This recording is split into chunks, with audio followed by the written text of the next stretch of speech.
بنی اسرائیل میں سے ایک نوجوان تھا، بہت بڑا نافرمان تھا، گنہگار تھا، بدکار تھا۔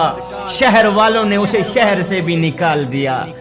وہ ایک ویرانے میں چلا گیا جہاں اس کو کوئی جاننے والا نہیں تھا۔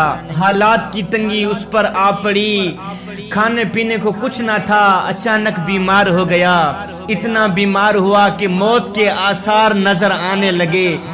جب موت کے آثار نظر آنے لگے تو اس نے دونوں ہاتھ اٹھائے، اپنے کریم رب کی ذات سے مخاطب ہو کر بولا، او میرے کریم رب، میں نے آج تک کوئی اچھا کام نہیں کیا، میں گنہگار ہوں، بدکار ہوں، سیاکار ہوں، خطاکار ہوں۔ مولا آج تیرے سوا کوئی سنگی ساتھی نہیں رہا میرا، آج تیرے سوا کوئی سہارا دینے والا نہیں رہا میرا۔ مجھے اپنے چھوڑ گئے مولا، مجھے پرائے چھوڑ گئے، یہاں تک کہ میرا جسم، میری جان بھی بے وفا نکلی، وہ بھی مجھے چھوڑ کے جا رہی ہے، موت کے آثار نظر آ رہے ہیں۔ مولا دنیا والوں نے اگر مجھے اکیلا چھوڑ دیا ہے تو کوئی غم نہیں ہے، مولا تو مجھے اکیلا نہ چھوڑ، اگر تو بھی مجھے اکیلا چھوڑ دے گا تو تیرا بندہ کہاں جائے گا؟ دنیا والوں نے تو میرا ساتھ چھوڑ دیا، میرے بیٹے چھوڑ گئے، میری اولاد چھوڑ گئی، میرے بھائی چھوڑ گئے، میرا مولا تو بھی مجھے آج سہارا نہیں دے گا تو تیرا بندہ کہاں جائے گا؟ مولا اور میرے مالک تو راضی ہو جانا۔ مولا آج میں پکی توبہ کرتا ہوں، آج کے بعد کوئی گناہ نہیں کروں گا، لیکن آج تو میرا ساتھ نہ چھوڑ مولا، تیرے سوا مجھے اور کوئی نہیں ہے سہارا دینے والا، او میرے کریم رب مجھے معاف کر دینا۔ یہ کہتے ہوئے اس کی جسم سے روح نکل گئی۔ میرے اللہ نے فرمایا، موسیٰ کیا کر رہا ہے؟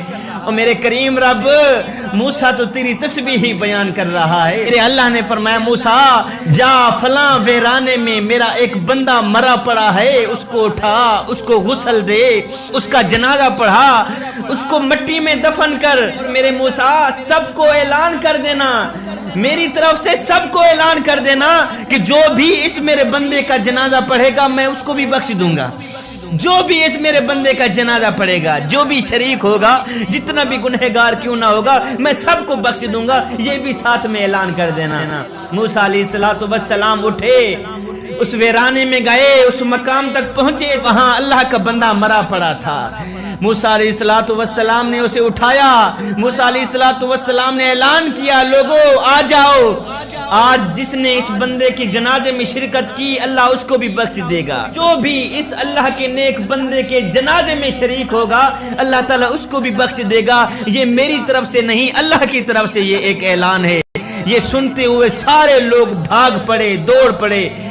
جیسے ہی موسیٰ علیہ السلام کے پاس آئے، میت کا منہ دیکھا، انہوں نے کہا، اللہ اللہ اللہ موسیٰ یہ کیا کہہ رہے ہیں آپ؟ یہ تو گنہگار تھا، بدکار تھا، سیاکار تھا، فلاں بستی والوں نے اس کو پہر نکال دیا تھا، اس کا چہرہ دیکھنے سے اللہ تعالیٰ ہمیں بخش دے گا، یہ کیسے؟ یہ تو شرابی تھا۔ یہ سن کر موسیٰ علیہ السلام نے دونوں ہاتھ اٹھائے، عرض کی، یا باری تعالیٰ ہماری نظروں میں تو یہ بہت بڑا نافرمان ہے، مولا تو نے اسے پسند کیسے کیا؟ کون سی ایسی بات تجھے پسند آئی ہے کہ تو نے اس سے دوستی لگا دی ہے؟ یہ تیرا دوست بن گیا ہے، یہ تیرا نیک بندہ بن گیا ہے، کون سا اس نے ایسا عمل کیا ہے جو یہ بخشا گیا ہے؟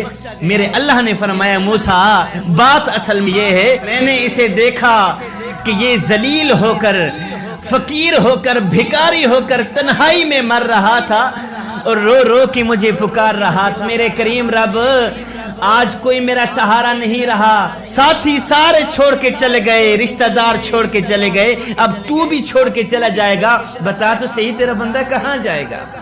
میرے مولا لوگ مجھے چھوڑ کے چلے گئے، مجھے کوئی غم نہیں ہے، تو مجھے اکیلا نہ چھوڑ، اور میرے کریم رب تو مجھے اکیلا نہ چھوڑ۔ میرے موسیٰ یہ رو رو کے کہہ رہا تھا، یا مولا آج میرا حال پوچھنے والا کوئی نہیں ہے، میرا رونا دھونا سننے والا کوئی نہیں، میری دھانے سننے والا کوئی نہیں ہے، تو بھی نہیں سنے گا، بتا تو صحیح تیرے سوا اور کون ہے سننے والا؟ مولا تو مجھ پہ راضی ہو جانا، مولا تو مجھ پہ راضی ہو جانا۔ موسیٰ بتا تو صحیح، اس حالت میں ہم اپنے بندے کے کام نہ آئیں گے تو اور کون آئے گا؟ میرے کریم رب نے فرمایا، موسیٰ بتا تو صحیح، ان حالات میں ہم اگر اپنے بندے کے کام نہیں آئیں گے تو اور کون اس کے کام آئے گا؟ موسیٰ اس نے جب دونوں ہاتھ اٹھائے تھے اپنی آنکھوں سے آنسو بہائے تھے، اس کی آنکھوں سے نکلا آنسو زمین پہ بعد میں گیا تھا۔ میں نے اس کی مغفرت پہلے فرما دی تھی، میں نے اس کے گناہوں کو پہلے بخش دیا تھا، اس کی آنکھوں سے نکلا آنسوؤں کا قطرہ زمین پہ بعد میں گیا تھا۔